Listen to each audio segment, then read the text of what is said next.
Alright, we are back with a new video, and today we will be doing a ranking of all the CMC episodes from MLP Friendship is Magic, and this is probably going to take forever as there are somehow even more CMC episodes than our Spike episodes, which was already quite a long video, but whatever. And I know that there's a bit of a question with criteria with this one, as obviously there are episodes that focus on the CMC as a group and other episodes that only focus on one member of them. I decided for this list to just rank any episode in which at least one of the CMC is a main character in it. And through that expands this list to 31 episodes, which again is going to take forever, but I decided to rank them all, and now we're going to get into it. So without further ado, let's get right into the list. So starting out the list at number 31, and I feel like this bottom tier really encapsulates the range of quality of these episodes that we'll be talking about. I mean, this list, we're going to be literally talking about some of the worst episodes in the entire series, as well as some of the best episodes in the entire series, and a lot in between. But at number 31, the worst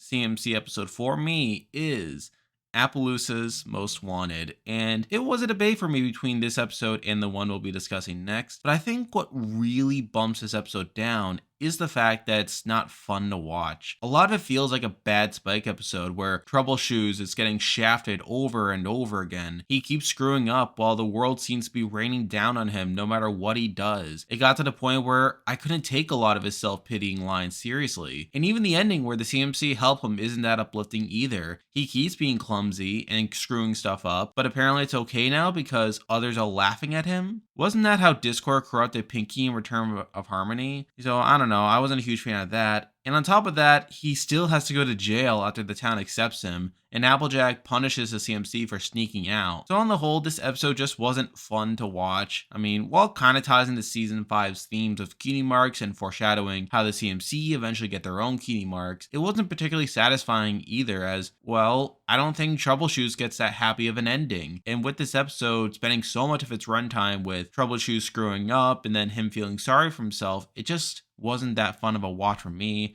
Plus, the ending wasn't satisfying. It sort of seems like a bad message if you ask me. But again, it's the worst episode for me. It's here at number 31. Now we're moving on to number 30, and I think we're moving on to a more conventionally hated episode, one that people often think as being one of the worst episodes in the show. And here we have One Bad Apple. And obviously this is a pretty hated episode, and don't get me wrong, a lot of the criticisms are valid. The biggest of which being that Applejack is pretty useless in this episode, only showing up when she's absolutely necessary for the story to advance. Like, I get that the whole point of the CMC not talking to Applejack is they don't want to be snitches, but there are other blatant incidents that should have gotten her attention, like at the beginning when Babs Seeds destroys the CMC's cart for the parade by sending it rolling out of the barn and across the entire orchard. You're telling me that Applejack wouldn't have noticed that? Or Big Mac? Or Granny Smith? And even if no one was home, you would think Applejack would have wondered what happened to the massive cart that was in the middle of the barn. I guess you could say that Applejack did ask what happened, only for Applebloom to lie about it. But then later it's revealed that Babseeds took Applebloom's bed, something Applejack would have very well noticed. Again, Applebloom could have possibly lied about this, but at some point you have to call out Applejack for not picking up on this stuff. And when she does show up again, she's only there to deliver a crucial piece of information that puts the CMC in the wrong. Now you'd think this would have been one of the first things Applejack would have told Applebloom before Babseeds even showed up. You know, just in case Applebloom didn't hit it off with Babs or accidentally said something that triggered her. So yeah, Applejack is pretty useless and a big reason this episode doesn't work. Aside from that, the other major issue with the episode is, well, the message. Well, not so much the message itself, but the implications. Essentially, the episode says that bullying is wrong, but if you've been bullied yourself and been peer pressured by other bullies into becoming a bully, then bullying others that did nothing wrong is okay. But if you've been bullied yourself and plan on getting revenge on the person that bullied you, only to find out that the person that bullied you had been bullying themselves, then you were in the wrong and you brought it on yourself. Now, to this episode's credit, it does attempt to rectify the issue by the end. The CMC recognized that by getting revenge on Babs, they would have only perpetuated this vicious cycle of bullying, with Sweetie Belle even saying, "Why does life have to be so ironic?" Then Babs apologizes for her terrible behavior, and then afterwards they kind of get back on Diamond TR and Silver Spoon, the real bullies, by scaring them and having them fall into the mud. Obviously, a lot of stuff say this ending isn't enough and that it doesn't hold Babs accountable for anything. And while I agree that it's too little too late, I don't think I can completely discredit the episode. Now that we get the big ticket issues out of the way, I just wanted to briefly discuss two things. One is the song, which is catchy to an annoying degree, but while I may think that's a negative, I think it at least adds something there, even if I'm personally not a massive fan of the song. The other thing I'll say is that I do like Babs' introduction at the beginning of the episode, and how for the first few minutes she's shown being very nervous and unsure of herself. I thought that was a nice touch, and on the rewatch, it was something that made me think that this episode might have been better than what I remembered. But obviously, it wasn't. So overall, I would say this is still a bottom tier episode. There are some fundamental flaws that cannot be ignored, and I don't think it executes this message particularly well. I get why this episode is hated, and it's deservedly so. Even so, I'll admit that on the rewatch, there is a bit more going on than I gave it credit for, which is a big reason I don't have it all the way at the bottom. But still, it's a pretty bad episode. It's here number 30. Now we're moving on to number 29, and I can see some people saying this episode is a bit too low, maybe it should be a couple spots higher, but I just don't like this episode. And here we have the Carp before the Ponies. The word that comes to mind when I think of this episode is worthless. Okay, that's a bit extreme, but this episode is not only boring, but it's so telegraphed from early on that it is essentially worthless. Okay, it's a bit interesting seeing each of the CMC want something that's different from what you would expect. Apple Bloom is the one that wants to go fast, Scootaloo is the one that wants to be creative, and Sweetie Belle is the one that wants to be traditional. But with that said, I think it also undercuts the message. Granted, the message was already pretty generic, being all about communication, which, so many episodes are about miscommunication that it's kind of ridiculous. It's great when you have a conflict that can be resolved simply by characters opening their mouths. But with that said, it kind of morphs that message from, if you're an adult, don't get too involved, to the CMC asked the wrong sister to help them. If Sweetie Belle had told Applejack that she wanted to build a traditional cart, or if Apple Bloom had talked to Rainbow Dash, I don't think there would have been much issue. Instead, we just see the adults just kind of gravitate towards their natural partner and just assume that they know what they want. But the other element to this is that the adults here were pretty annoying, in part due to their lack of communication. And yeah, them riding the carts in the actual race wasn't great either. The one saving grace for this episode is the song. I do like the song. Yeah, I'm sure a lot of people forget that this episode even had one. It's not great, but it's still very catchy, and I think the decision to have it during the actual race makes it pretty unique. But on the whole, this is just an episode I don't really care about, at all. While it doesn't have a terrible message, it's pretty generic to begin with, and it gets kind of muddled by what exactly the CMC want, to the point where there's a very easy solution to a lot of the problems. That makes it a very tiring experience to get through, and because of that, I have it here at number 29. Now we're moving on to number 28, and I've never been a fan of this episode. I know there are definitely defenders of this one, but I just never really liked it, and here we have Ponyville Confidential. And the main reason this episode isn't lower for me is because at least the first 2/3 of the episode are alright. The CMC try their hooves at journalism, only to go a bit too far publishing trashy stuff against other unsuspecting characters. And there is a bit of humor that comes from these grown adults being interested in and getting offended by some publication made by a bunch of grade schoolers. But I think that's just it. While it's funny watching these adults act all hypocritically by enjoying the gossip only to get horribly offended once the story is about themselves, none of it is funny when the CMC are actually shunned by the town. That montage of them getting punished is a bit brutal in my opinion, and really grinds the episode to a halt. That scene alone is a big reason why I've hesitated rewatching this episode, as it leaves a pretty sour taste in my mouth. I get what the CMC did was wrong and that they should have had to face at least some consequences, but the adults doing the shunning are no better.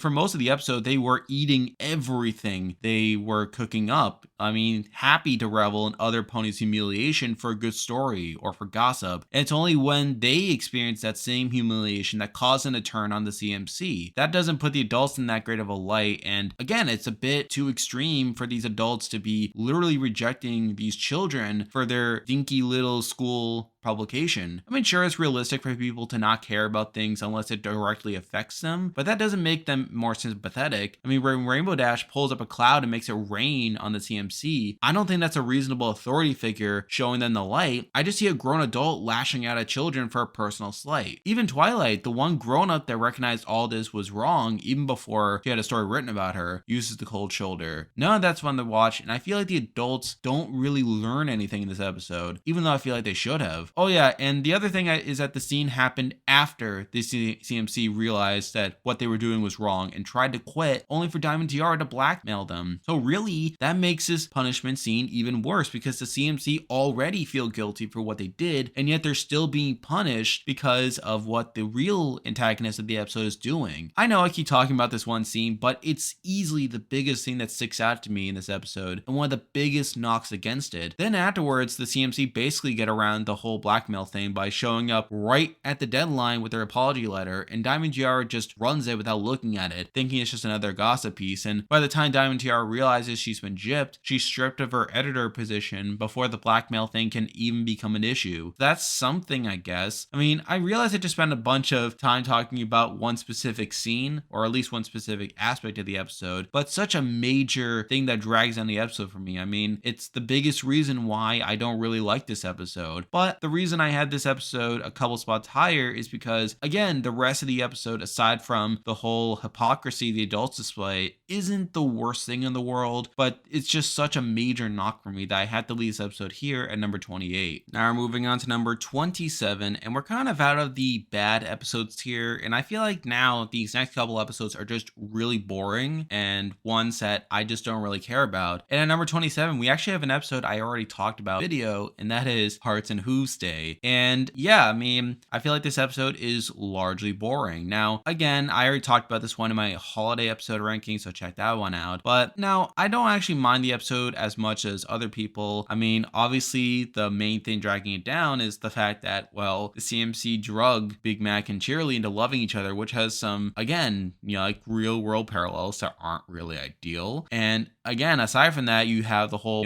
lovey-dovey talk between Big Mac and Cheerly that's just kind of annoying. And again, a lot of the episode is the CMC just trying to rectify their mistake. And I feel like this episode is largely boring, though definitely the more flawed of the group. I mean, the main thing that sticks out to me is, again, that scene in the bush where the CMC, like, it cuts to their faces while they're waiting to see if Big Mac and Cheerly kiss. And I don't know, I just like the cutting back and forth between their still face, and really just recreating that scene twice is something at least. But again, this episode is just mostly boring at the end of the day, and a big reason I have him here at number 27. Now we're moving on to number 26, and we kind of have a similar episode, although it's obviously not a holiday one. And here we have Hard to Say Anything. And again, this episode was just mostly boring for me, where the CMC are just trying to get Big Mac to hook up with Sugar Belle. And along the way, we had this weird Justin Bieber type pony just along as a weird rival. Like, I felt that was kind of strange. I mean, the song segment is okay. I mean, the main enjoyment I got with that is when Big Mac clearly has no idea what he's saying a lot of the time, where he tries saying that Sugar Belle's eyes are blue just so she could rhyme with blue. But aside from that, I mean, the episode itself is just mostly boring. I don't really care too much for it. And even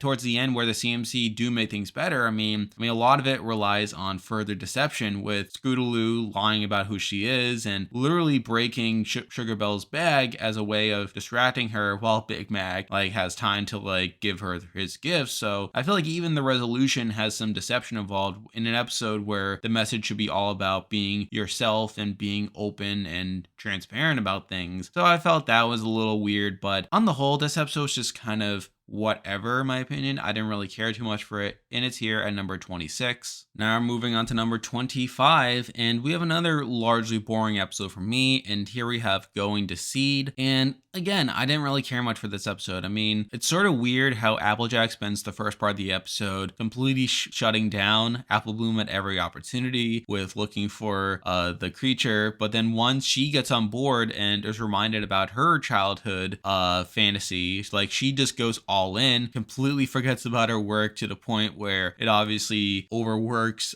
Big Mac, and it turns out at the end that Big Mac was the one that was setting off all the traps and stuff. And again, this episode was just mostly boring in my opinion. I didn't really care too much for the actual twist of Big Mac being overworked. And even beyond that, like the shift from Applejack being all work, no play to being, well, all play, no work, it's just kind of jarring in my opinion. I felt like there should have been a more natural progression. Maybe towards the end, Applejack starts to get caught in the spirit of things. But at the end of the day, this episode is just kind of mediocre. I didn't really care too much for it, and it's here at number 25. Now we're moving on to number 24, and again, we're still in this sort of mediocre tier, this series of episodes that aren't really bad or anything, but also not really great in my opinion. And here we have the Cutie Pox, and like I said, this is a pretty mediocre episode. I mean, while not bad, it doesn't draw me the same way as a lot of other episodes. The bowling scene was pretty light stuff, and it was fun seeing Apple Bloom interact with Zecora, but then the whole schoolyard scene goes on for way too long. Like, it's literally nothing but Apple Bloom playing hula hoop for a few minutes with the other kids getting impressed. And while there's some potential with Apple Bloom ignoring the CMC now that she has her cutie mark, the episode barely spends any time on this plotline, which is kind of disappointing. Then there's a scene where Apple Bloom's cutie Pox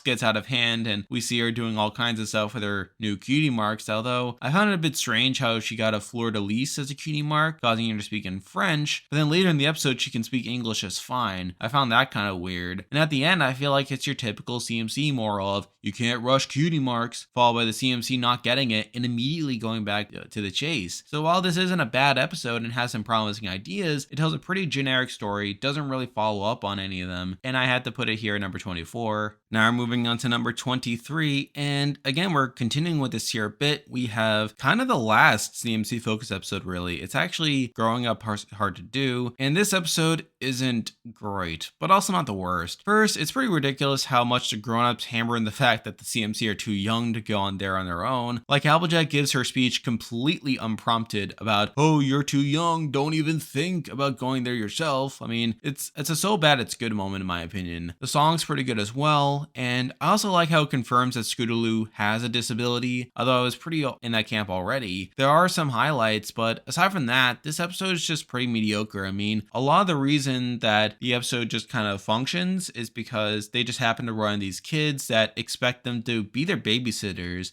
for the rest of the episode, and they're really the ones that hammer in the message of the CMC not knowing what they're doing despite being in grown-ups' bodies. I found that kind of forced, as again, they just showed up and really the CMC had no obligation to be their babysitters and only agreed to make sure that they got to the festival safe. So I don't know, I found that a bit forced. Again, at the end of the day, this episode is just kind of all right. I mean, nothing too offensive in my opinion, but also nothing to write home about. So because of that, it's here number 23. Now we're moving on to number 22, and this episode has a reputation for being a terrible episode, but honestly, I didn't find it that bad, and here we have the Showstoppers. Now, I've always had a bit of a weird relationship with this episode because I know that for years, people have considered this one of the worst episodes in season 1, and given its placement on the list, I mean, that seems to be the case. It is the lowest ranked season 1 episode here. Even so, I don't hate this episode either. Now, does it have problems? Yes, it does. I think the pacing is a bit wonky at the beginning, where we have this really long and slow montage of the CMC trying out different skills. There's also the ending where Shirley gives the CMC Best Comedy Award, which is a little mean-spirited considering their act wasn't supposed to be comedic. Now, fortunately, the CMC appears to take it well, even if they were nervous for a while that their performance might have been bad. And I know not everyone likes the joke at the end where the CMC haven't learned anything, but really it's just fine. And I guess the other thing people say about this episode is the song's really bad. Even though it is supposed to be intentionally bad, people still find it cringy. But yeah, that is true, but it's not really enough to drag down the episode too much for me. I mean, at the end of the day, this episode is just kind of okay. I mean, yes, it has its problems, but I never really got the passion that a lot of people seem to get for this episode. I don't hate this episode as much as I do some other ones, and because of that, I have it here at number 22. Now we're moving on to number 21, and we're jumping from season 1 all the way to season 9. And here we have an episode I'm very conflicted about, if I'm being perfectly honest. And here we have The Last Crusade. And I keep going back and forth on this episode. And a lot of that has to do with Scootaloo's parents. I can't decide whether they helped the episode by presenting a genuine dilemma between wanting to spend time with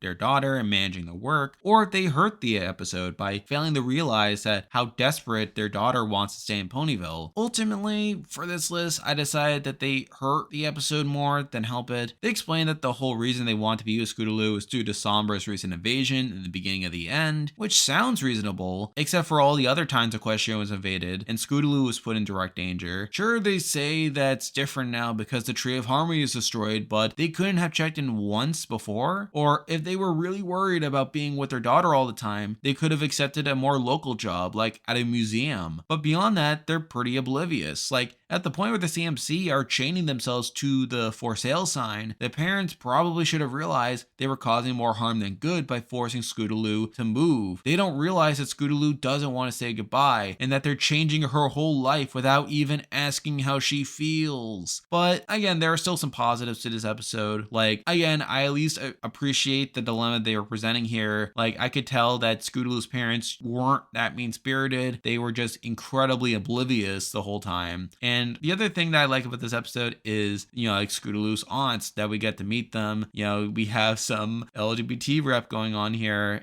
But beyond that, like, they are kind of a wholesome couple. And I do like the ending scene where there's a whole CMC appreciation day and how they sort of get Scootaloo's parents to realize that by basically thinking on their same level, where they see their jobs as being useful. And they sort of learn by the end that Scootaloo's job to stay in Ponyville is just as useful as well. So I thought that was sort of an interesting twist on things. But man, this is just a very conflicting episode in my opinion, where there are things that I really like about the episode, but there are also things that I find really frustrating about the episode. And through that, I decided 21 was a good place to put it. Now we're moving on to number 20, and we're kind of moving to a new tier now. Like, these next couple episodes are just ones I just find kind of all right. Like, I don't have too much issue with them, but also I don't have too much positive to say either. And here we have Some Pony to Watch Over Me. Now, I debated over whether or not to even include this as a CMC episode, as while this episode is largely about Apple Bloom, I decided to include it here as the CMC are in it for a few scenes, and plus, since then, I have decided to include other episodes that only focus on one CMC member. Now, this is definitely an episode I can relate to, as I'm the youngest in my family and know what it's like to be babied and have people being overprotective of me. I mean, there's another episode we will be talking about soon that touches on very similar issues, so I understand where Apple Bloom was coming from throughout a lot of this episode. But with that said, I feel like Applejack was pretty unreasonable for a lot of this. Like, when she turns around and checks up on Apple Bloom, she must have realized that everything was clean and fine, only for it to get messy because Apple Bloom didn't expect someone to just show up and probably got scared. I also found it hard to believe that she would just disregard her pie delivery duties to turn around and check up on Apple Bloom. Like, I get that Applejack cares about a family, but I'm pretty sure she can hold it off long enough to deal with a business transaction. While some of her overprotective measures were a bit funny, namely the plastic wrap and the hay around the barn, some of them got pretty annoying, like her checking on Apple Bloom every 5 seconds while she's trying to sleep. And considering how overprotective she acts in this episode, I find it hard to believe that Sweetie Belle wearing a bow is enough to fool Applejack for hours. Now, the episode does try to justify Applejack's overprotective behavior in the last third, where her seemingly silly questions about the lies turn out to be entirely valid, as Apple Bloom really needed that stuff to face off against a chimera. And this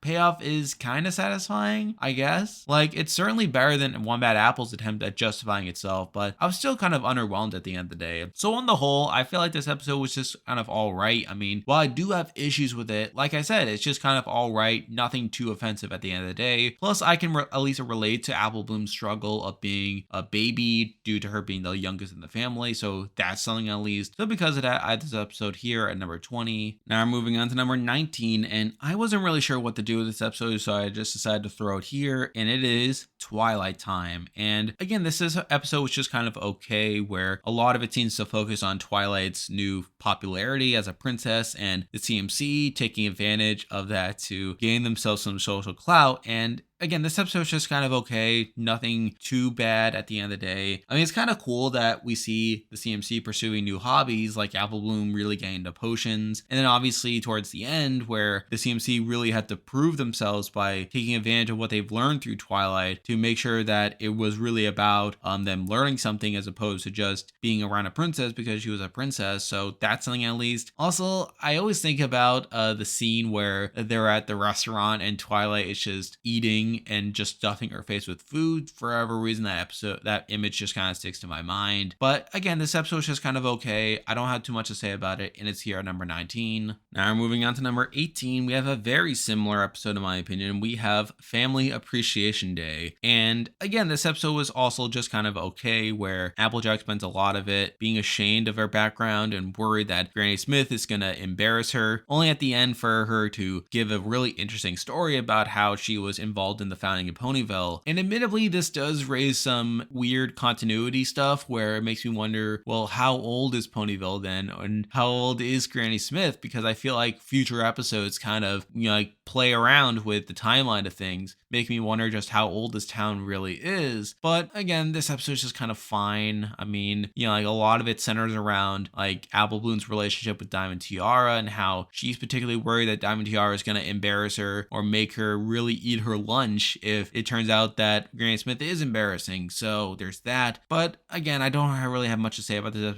episode either, and it's here at number 18. Now we're moving on to number 17, and again, we're sticking with a similar tier here, but I have a little more to say about this one, and here we have Stairmaster, and this episode's okay. I mean, ignoring the fact that it was written by Chris Savino, this episode has your usual season 1 CMC antics. You can tell they were still trying to give the CMC their own spin-off with catchphrases and quirks, and I'll admit that I was expecting them to be more annoying in this episode than what they ended up being. I mean, they weren't too endearing, but they also weren't terrible. I was also a bit surprised by how much this was a Fluttershy episode more than a CMC episode, with a lot of it centering on her getting more confident, using her stare to protect others. I also found it interesting how Twilight was so dumb and oblivious that she literally almost gets herself killed by a cockatrice. So I thought that was a bit interesting as well. And at the end of the day, this episode is just kind of alright as well. Like I said, it's not really a CMC episode, it's more so a Fluttershy episode, but I figured it'd still qualify with this list, and I feel like 17 is a good spot to put it. Now we're moving on to number 16, and again, there's a debate over whether this counts as a CMC episode. I decided to include it. We have Campfire Tales, and again, this episode is kind of important in that it establishes a lot of the pillars that will come back in the season 7 finale. Mind you, it doesn't even establish all of them, it only establishes 3 of them, but still, this is just a pretty good world building episode on the whole. It's sort of interesting seeing like all these characters stuck in a cave as they're telling these stories and kind of like getting entertained by them, but also like gaining some insight over what they represent. I mean, it's kind of fitting that they picked the 3 that they chose, with obviously Rarity getting Miss Main, Rainbow Dash getting Flash Magnus, and Applejack getting Rockhoof. I mean, obviously the 3 analogs for them within the Pillar 6. I mean, I thought that was kind of interesting as well. Also, the ending where they find their way out of the cave and they ultimately get to their destination, which is pretty cool as well. I mean, it's just a good episode on the whole. I don't really have too much to say about it either. I mean, the stories are fine, I guess. And again, it does set up the world moving forward. It's here number 16. Now we're moving on to number 15. And this is sort of the last episode in this sort of middle tier here. And here we have Marcy Recreation. And I like this episode. I mean, there's definitely some iconic moments from there. I mean, the first one that comes out to me is where Sweetie Belle says that the key is to remain calm, only to cut to her saying that cutie marks make you special. I mean, I think what really sells it for me is the fact that, again, it's just sort of this awkward pause where, again, it literally just shows like a freeze frame of Sweetie Belle before the cut, and then after the cut, we see her angry face before she even says it. I thought that the lag there between seeing her angry face and her like saying the thing that makes her not calm is just adds another layer of funniness to it. I don't know. I'm sort of a weird person, but this episode is just kind of all right on the whole. I mean, a lot of it sort of explores additional cutie mark issues. Like, we once again have questions over what a cutie mark even is. Obviously, we have Rumble being sort of the straw man where he thinks that Cutie Marks put you in a box, even though we've seen multiple times in the series that Cutie Marks do not put you in a box and that people are free to pursue other hobbies even outside of their Cutie Mark, although other episodes kind of complicate that to a certain degree. So, you take it or leave it whether his arguments are valid or not. And, the ending is kind of okay as well, where we learn that Rumble, the whole reason why he doesn't want a Cutie Mark is because he worries that, again, he wants to be a Wonderbolt and worries that he can't be a Wonderbolt unless his Cutie Mark isn't flying, and he doesn't want that disappointment of finding out that his Cutie Mark maybe isn't in flying. So I thought that was at least an okay motivation for him. However, again, this episode's just kind of okay. I mean, a lot of the second half just kind of drags, where Rumble becomes goes a bit too far in his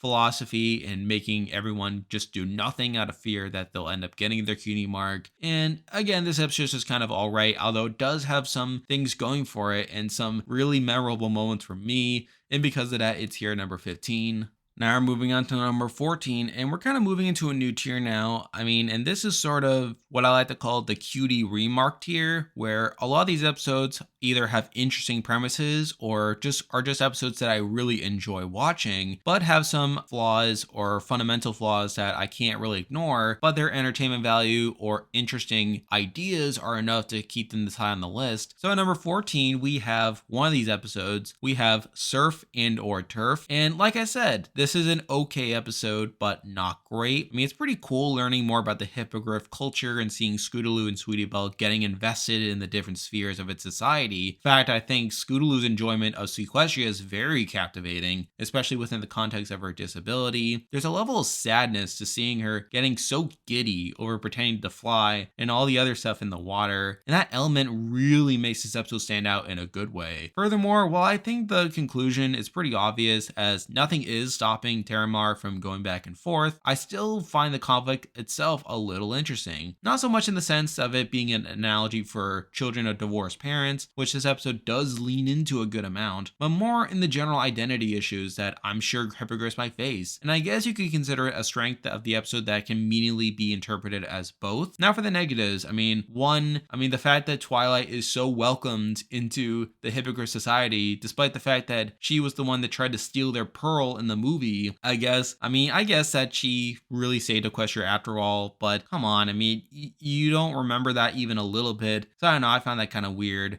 Next, as I alluded to earlier, the conclusion is very apparent from early on. While Terramar explains that every other hippogriff his age has settled on living in one place, it's a little glaring that none of the CMC asked why not both within the first 5 minutes. I know you could say this about a lot of episodes, but the fact that the whole episode is centered around this false dichotomy, I wish we got a bit more explanation over why Terramar believes going back and forth is unappealing. And the other problem is that the rift between Scootaloo and Sweetie Belle towards the end is a bit forced. Like, I get that they're pretty rooted in their opinion on the matter, but come on, you're ending your friendship over this. So like I said, there are some interesting ideas in this episode, like Scootaloo's disability coming into play, as well as, like Terramar being conflicted over the whole thing. But I don't know, there are still some issues that keep it down for me, and it's here number 14. Now we're moving on to number 13, and I kind of alluded to this episode earlier, but here we have Forever Philly. And like Some Pony to Watch Over Me, this episode explores a similar theme, which I relate to a lot actually, of being sort of the youngest in my family and sort of understanding a lot of Sweetie Belle's struggles here. It's sort of interesting seeing it from both perspectives, where we see Rarity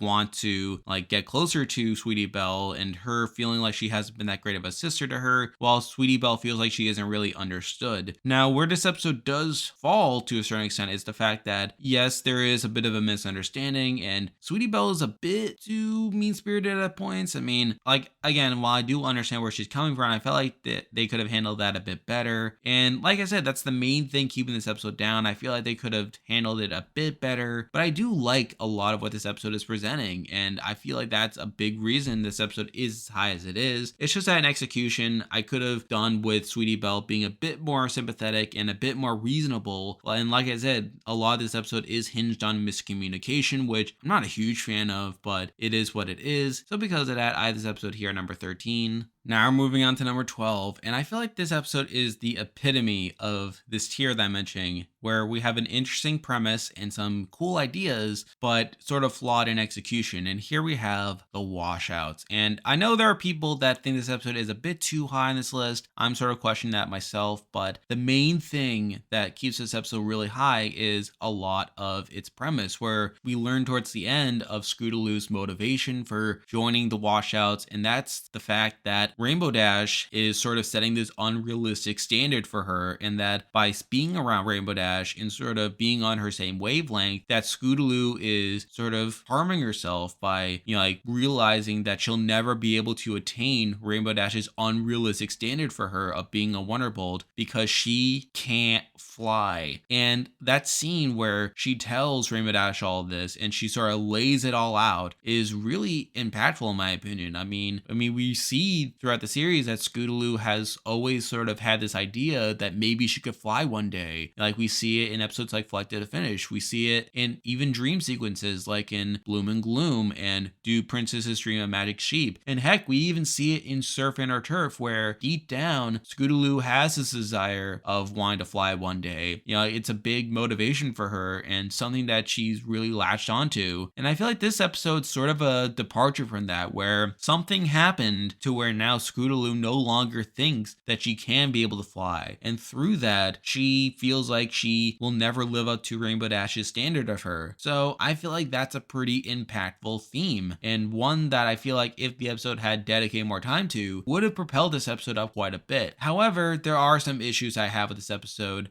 One is the fact that the ending does nothing with what I just laid out. I feel like the episode centers around Rainbow Dash realizing that Scootaloo has to make her own decisions, only for Rainbow Dash to swoop in and save the day, not really asking Scootaloo first. Mind you, I don't have as much of an issue with that. It's more so what happens after, where Lightning Dust is just sort of unceremoniously defeated and sent off into the sunset. And now what for Scootaloo? Yes, the ending does have Rainbow Dash start a Scootaloo fan club, but I feel like that just isn't enough. I feel like this episode really should have centered more on this central drama happening here, and that's really what's elevating this episode a lot for me. And also, I forgot to mention, I just love this Spitfire scene.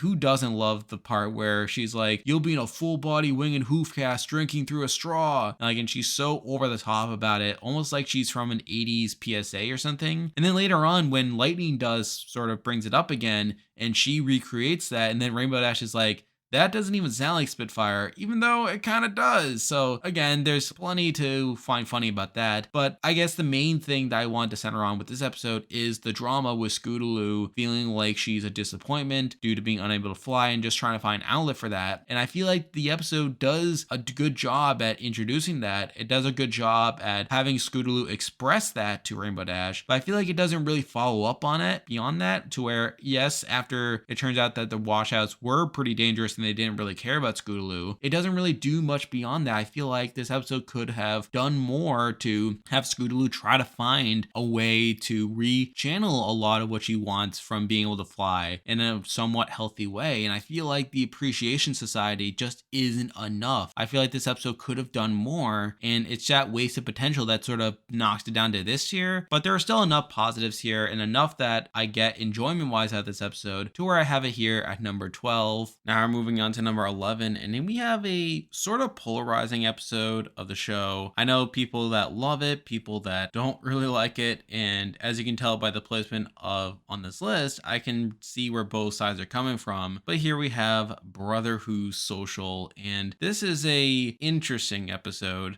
Let's start with the positive. So obviously this episode's pretty notable in two regards. One is the fact that Big Mac, people knew right away that Big Mac was cross-dressing, and that they let him compete anyway due to their definition of sister and how they sort of had this broad definition of what it means to be a sister. So I thought that was pretty cool. I thought it would have been kind of lame if they made it as big of a deal as what Big Mac proceeded to be. So I think that's something. I also like the ending where Big Mac sort of opens up to Apple Bloom about talking about how he sort of feels like this background character when Applejack is the one that's sort of saving in the world, and how he's seen this relationship between him and Apple Bloom change as they've gotten older and Applejack has become a bit more distinguished. So I think that's something that really elevates this episode as well. I mean, there are great moments from this episode. The problem though is sort of the middle, where yes, it's sort of great that we see Big Mac not really being punished for being a male character dressed up as a female character, as people sort of allow him to compete as Apple Bloom's sister. But I feel like a lot of the actual jokes and sort of antics he gets into is just not really funny, and a lot of it is just waiting for the moment where he gets disqualified and we get to that scene towards the end. So I think it's sort of a long ride to get there. Mind you, I don't think this episode is as bad as its detractors claim. I know there are some people that really don't like this episode. I mean, to me, a lot of it is just fine at the end of the day. It's just, it has a really high in my opinion, but also a kind of low, but not as low as people claim. And I feel like 11 is a good spot for it. Now we're moving on to number 10, and I'd say from this point on, the rest of these episodes are all pretty good, but here we have the episode I'm sort of the least impressed by, and here we have On Your Marks, and I forgot about this episode for the longest time. I don't know, for whatever reason, season 6 just kind of feels like a blur for the most part, which again, I talked about when talking about some other season 6 episodes, but for me, this is definitely an episode I forgot about for the longest time, but I don't know, it's pretty good for the most part. I like how a lot of it does focus on the aftermath of the CMC getting their cutie marks and them sort of realizing what a post Cutie Mark world means for them. And, you know, some of that was handed to them in the sense that obviously with them focusing so much on their cutie marks, this story practically writes itself. And I feel like it does execute somewhat well in that regard, although it can get a bit boring at points. Now, I also forgot that this episode had a song as well, and the song is pretty good, but again, like, it's sort of crazy how I completely forgot about it until I rewatched this episode. And I guess the main thing I remembered from it at the time was the whole side plot of Apple Bloom helping the tap dancer find his purpose and sort of fulfill her side of the cutie mark. But I forgot that only took up like a couple minutes at most. I didn't realize that most of the episode was centered around the CMC just coming to terms with the fact that, you know, like, they are no longer crusading for cutie marks because they have their cutie marks. And it's pretty good for the most part, but like I said, it gets kind of slow at points, and I didn't care too much for the side plot, but it works on the whole. And like I said, this episode is fine enough, but it's definitely not the most memorable in my opinion, and because of that, it's here number 10. Now we're moving on to number 9, and this may be an unpopular opinion, as I know people like revere this episode a lot. It's one of the trademark episodes of the show, but I don't know, I just felt it was kind of fine. And here we have Sister Who's Social. Now, like I said, this is sort of an iconic episode. It's sort of the one people think a lot about when they think about season 2, and people get all nostalgic about it. And it's good, but probably not as good as some of the other episodes we'll be talking about. I mean, a lot of it seems to center around Sweetie Belle just being this annoying kid who's well-intentioned but can't get away from screwing up all the time. And obviously you have the sense that she can't do anything right, and that no matter what she does, it's somehow going to be inconvenient for Rarity. So I don't know, I wasn't a huge fan of that. Also wasn't a huge fan of Rarity's parents at the beginning, like the jokes they gave at the beginning about them sort of being, you know, carefree, sort of being like latchkey and on the loose is fine, I guess, but not really my thing. Also, I can't help but just think about the burnt juice. I mean, that's something as well, I guess. And I don't know, I mean, a lot of this episode just feels fine in my opinion. I mean, I know I talked in the past about other episodes that remind me about being the youngest in my family, and this is true to a degree with this episode, although I feel like it's more generally speaking to their relationship as sisters, more so than this younger older dynamic, although that is kind of a factor as well, but not to the degree as these other episodes. But like I said, it's a mostly competent episode, tells a pretty straightforward story where Sweetie Belle starts to distance herself from Rarity, latches on to Apple Bloom and her family, and obviously that's again kind of relatable as well, where she feels like the other family family is just better in every way. You sort of lose sight about what your own family has to offer. And we even see that a bit from Applejack when Sweetie Belle says that she wants to be an apple from now on, and Applejack's just kind of shocked by that, and she really wants to like let Sweetie Belle know that while they're friends, like Rarity is her family at the end of the day, and that she should give her a chance. And that's all pretty good. Obviously, the climax is pretty notable as well, where they wanted to do this bait and switch, even though you can kind of tell, like from the eye color, that it was Rarity the whole time. And again, it's just a mostly fine episode in my opinion. I mean, I don't have too many complaints to say about it, although I will admit that some of the jokes aren't very funny, and I feel like the dynamic of the younger older isn't as in the forefront as some other episodes we already talked about. So because of that, I had this episode here at number 9. Now we're moving on to number 8, and we're kind of in a similar territory, although I think this episode is slightly better, although it's probably not as revered as much as Sister Who's Social. And we have the first CMC episode, Call of the Cutie. And again, I feel like this is a mostly fine episode. I like how a lot of it centers around Apple Bloom and how she's learning about Cutie Marks along with the rest of the audience. She's really the one that spends a lot of the episode trying to find her purpose, only for it to not really work, and for her to learn the idea that Cutie Marks can't be forced and that she really needs to take her time with it. Although it takes her a long time to obviously learn that lesson. But I don't know, there's plenty of fun little moments in this episode. I guess the first one that sticks out to me is when Apple Bloom gets very excited when she talks to Applejack about how maybe apples are her Cutie Mark, and she gets all excited and bounces around and she's like, apples, apples, apples. That, I don't know, I always like that moment. And obviously that follows up with the scene in the market where she tries selling all the apples only for it to blow up. Like she's whacking all of them with tennis rackets, she's stuffing them into people's bags. I don't know, I found that pretty good. Obviously you have the introduction to Diamond Tiara being a bit of a bully, but more so a jerk than someone who's actually threatening. You have Twist, who, again, this is really the only real episode where she gets any real focus, and as obviously she gets her Cutie Mark, and then the show just kind of forgets about her, probably because this is probably still the stage where they were testing stuff out. I mean, it was season 1. This was obviously also the episode that really tried to be a backdoor pilot for the CMC to have their own spinoff, although that didn't really work out. And honestly, I think that worked for the better, but still, that's sort of something that is affecting this episode. You have the actual cute Scenera scene where obviously Apple Bloom meets Sweetie Belle and Scootaloo again. I mean, obviously, if you know that they actually met in the pilot where they were hiding under the same table, which wasn't intentional, but technically it wasn't the first time they met, but this is the first time that we're supposed to see them as an actual grouping, and obviously through that they meet, they really form a bond. And again, this is just a general good introduction episode. Now I know in my previous videos I haven't always been that high on pilots, or at least intended pilots, and I feel like that's true to a degree here, although I still feel like it's mostly competent. Like I said, it does its job relatively well, and while I would put it higher, like under certain circumstances, I feel like there are just other episodes that, like I said, build upon what's already been given, whereas this episode has to do the legwork of establishing the world so that those future episodes can really expand upon stuff. So while I do like this episode, I feel like it doesn't quite rise to the level of being too high on the list, and because of that I have it here at number 8. Now we're moving on to number 7, and we have a pretty good episode the more I think about it, and here we have Marks for Effort. And again, there's quite a bit going on in this episode, of course. I mean, this is the introduction to Cozy Glow, and I'll say up front that I knew from after this episode that Cozy Glow was a villain. I mean, I was never really under the impression that Cozy Glow was a good character at the end of the day. I mean, there's plenty in this episode alone to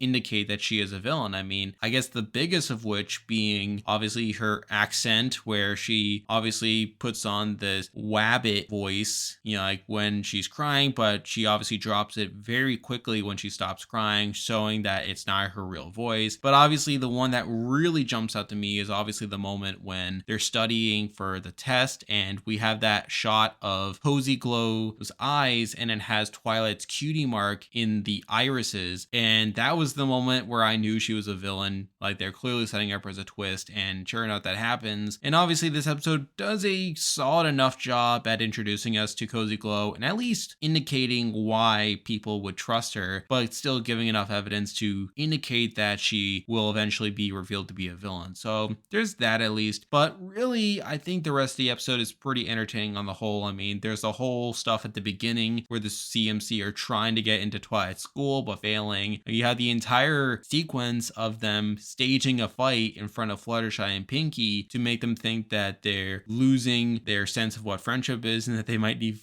Twilight School. And it's so funny in the sense that obviously they're clearly bad actors, but Fluttershy and Pinkie seem to believe them for the most part, even though it's very obvious that they're bad acting. And I don't know, I just found that dichotomy pretty funny. You have the whole scene towards the end where Twilight gets mad at the CMC, thinking that they set up Cozy Glow to fail. You have the scene in the office where Goodaloo says, "I know we want to be invited inside, but this isn't quite what I meant." And obviously Twilight reads some of the answers to that Cozy Glow gave on her test. There's the entire thing in Starlight's office where Cozy Glow comes clean about her scheme to fail the test on purpose. And Starlight is really funny throughout this episode. I mean, it's pretty clear that in a school that teaches students how to solve problems that would normally be reserved for a guidance counselor, that Starlight wouldn't have much to do. Although later episodes do sort of rectify that to a degree, but it's still pretty funny seeing Starlight kind of go stir crazy. The idea that she once was this great leader and now she's been reduced to sitting in an office and sort of going crazy, talking to herself all day. I don't know. I just found that pretty funny. Obviously, all of her reactions, her blurting stuff out about how this is all devious and how she questions like why Cozy would do this only for her to put on this fake act of being a good guidance counselor. Well, maybe not fake. She is trying, but she can't help herself. There's obviously the memeable moment of her saying, "I see," which is probably one of my favorite faces I've ever seen anyone make. I don't know. I just like that. I mean, there's just a bunch of really fun moments in this episode. And again, like while the stories seem simple enough, like there is enough stuff laid forth there. Even though it didn't personally fool me in terms of Cozy Glow being this twist villain, I'm at least appreciate that the episode does lay out those clues there to where, again, we can look back and see how it can be inferred that she is a villain after all. And like I said, all the CMC stuff is just pretty entertaining in this episode, and I enjoyed this episode on the whole, and because of that, I feel like this is a good spot to put it. However, I feel like the episodes we'll be talking about afterwards do have more to offer, so because of that, it's here number 7. Now we're moving on to number 6, and I feel like these top 6 encapsulate the top tier. I feel like all 6 of these are pretty strong episodes in their own right, even more so than the ones we just talked about. But at number 6, we have For Whom the Sweetie Belle Toils, and this is probably the episode that best encapsulates this theme that I've alluded to with previous episodes like Forever Philly and Sister Who's Social, involving Sweetie Belle's relationship with Rarity. And again, we really see that on display with Sweetie Belle starting to feel jealous of Rarity's accomplishments, people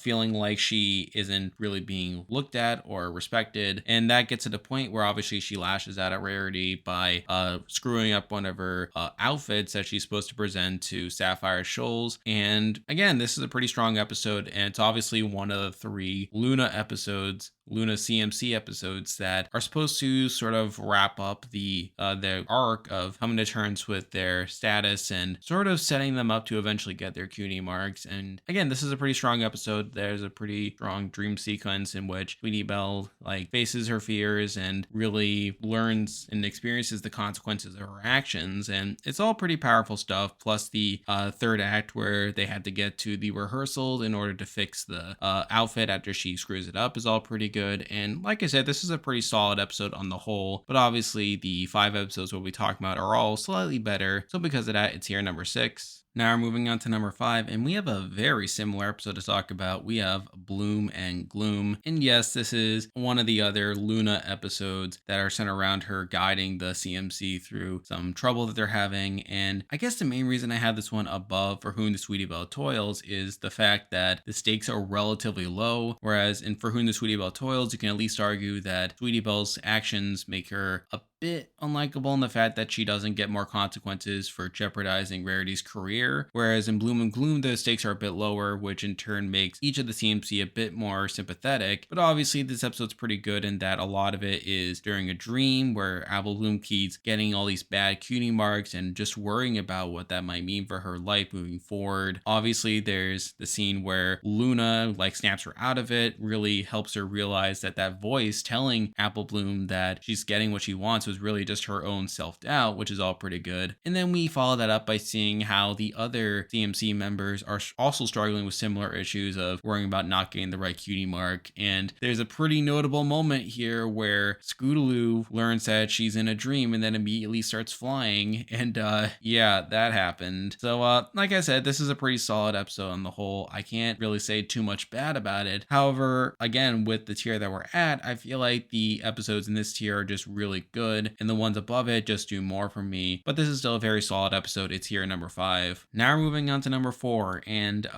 we're wrapping up the Luna CMC episodes. We have Sleepless in Ponyville, and obviously this is the one that started it all. Like, obviously we didn't know at the time this episode came out that this would be a whole arc in a way, and obviously in hindsight it was all pretty satisfying. But here, this is a pretty good episode, one that really involves Scootaloo wanting to be Rainbow Dash's pupil and someone that Rainbow Dash respects and sees. And obviously, again, like Bloom and Gloom, it's a pretty low stakes episode. I mean, Scootaloo just gets scared after listening to some story and is worried that it'll make her seem like a scaredy cat. And again, I feel like this and Bloom and Gloom are relatively close. I mean, I can see an argument for Bloom and Gloom being above it, but I guess there are two main reasons why I have this one a little lower. One is the fact that, well, Scootaloo is my favorite of the CMC, and I guess that's largely my own bias, and really that's the main reason I have it above it. But I guess you can also argue that Rainbow Dash, sort of the older analog to Scootaloo, plays a more central role in the story compared to Applejack and Bloom and Gloom. Still, Applejack does play a role. She has that nice little song, which is pretty nice, but still, her actual role within the episode is rather limited. So obviously seeing Rainbow Dash play more of a role here is pretty good. And like I said, this is a nice little episode in the woods. And again, it's a pretty small stakes episode, but one that, again, allows Scootaloo to expand her relationship with Rainbow Dash and really sort of become her big sister in a way. So I thought that was all pretty neat. And again, like these 3 episodes, these are all pretty solid episodes and all relatively close to each other, which is why they're all bunched together here. But Sleepless in Ponyville is my favorite of the 3, so it's here at number 4. Now we're moving on to number 3, and here we have some pretty solid episodes to go over here. But at number 3, we have Light to the Finish, and again, this is a very solid episode in my opinion. I've already let it out of the bag that Scootaloo is my favorite of the CMC, and what better way to have her episode that focuses squarely on her disability be this high on the list. I mean, I feel like it handles it pretty effectively. You obviously have the song at the beginning, which isn't my favorite, but still pretty effective enough. You have the scene where Diamond Tiara decides to insult Scootaloo for her disability as a way of weakening them after seeing that their routine is better than hers. There's the whole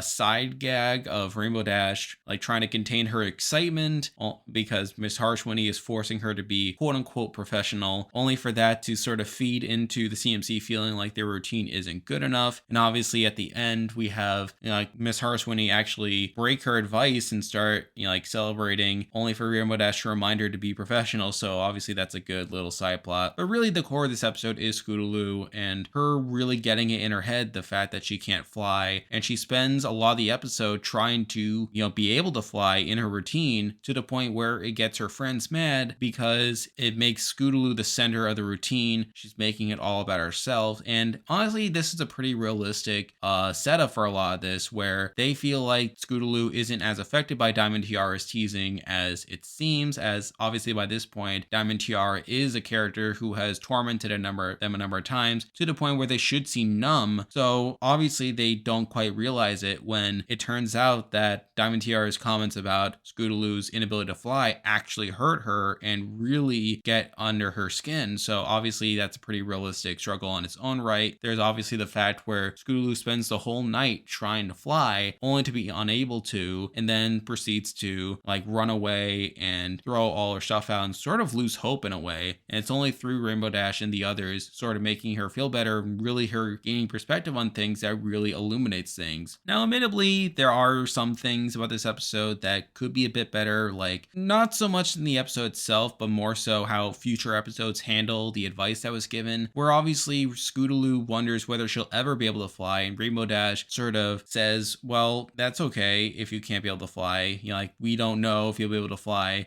I think that is good enough advice, but I feel like future episodes kind of use it as an excuse for Scootaloo to not really come to terms with things. But again, that's more so an issue with other episodes than anything else. But at the end of the day, this is a very effective episode in my opinion, and really one that delves into a pretty deep character issue with Scootaloo, and I feel like it handles it in a mostly realistic way, but also one that's very satisfying to watch. So because of that, I had this episode very high on the list, but I feel like the top 2 episodes are better episodes in their own right. So because of that, I have this one here at number 3. Now we're moving on to number 2, and I'm sure some people may find this episode a bit too high on the list, but I personally just love it. And here we have The Fault in Our Cutie Marks, and again, I just love this episode. Really, a big highlight of it is Gabby. I mean, Gabby is such a ray of sunshine in my opinion, and I love her as a character. She's pretty great from start to finish. Obviously, she kind of just stumbles into the CMC, only for us to learn that she's heard about them through their various adventures, which in turn makes her want her own Cutie Mark. And also, it's a pretty nice callback to The Lost Treasure of Griffinstone, which I thought was pretty cool as well. And through that, we see the CMC really try to help her find her Cutie Mark. Now, admittedly, a bit of a nitpick with this episode is the fact that it once again sort of muddles the idea of what a Cutie Mark is, but I feel like it is justified because we see Gabby had this misconception of what a Cutie Mark is. She thinks it has to do with her talent, and the CMC buy into that because they feel like that's the best way they're going to help Gabby find her Cutie Mark because they're thinking along the same lines as her. But it's only at the end where they sort of come back and realize what a Cutie Mark really is, and it sort of centers back to how they got theirs, and that it's not so much a talent as it's a purpose in their life, and they sort of conflate that with talents. And I thought that was a pretty interesting dynamic going on there. There's the whole song, which admittedly the second half of the song isn't as good as the first half, but still pretty catchy in the whole. We have Gabby try out all this stuff and just be good at everything, and we really see throughout the song her just win over a lot of the town, just get all these friends just by helping them out and putting herself out there. And I thought that was pretty cool. There's a scene where the CMC tell her that they don't know how to get her Cutie Mark, which in turn causes Gabby to sort of lash out, and she's saying that she won't believe it and then sort of flies off as a result. I didn't even mention that Scootaloo is a pretty central figure in all of this, where she feels like even though the odds of her getting a Cutie Mark are relatively slim, she compares it to her own struggles being able to fly and how she hasn't given up on this idea of being able to fly, or at least as of season 6. And again, I thought that was another cool aspect to it. There's obviously the scene where she gets her Cutie Mark, or so it seems. Obviously she fakes it, which obviously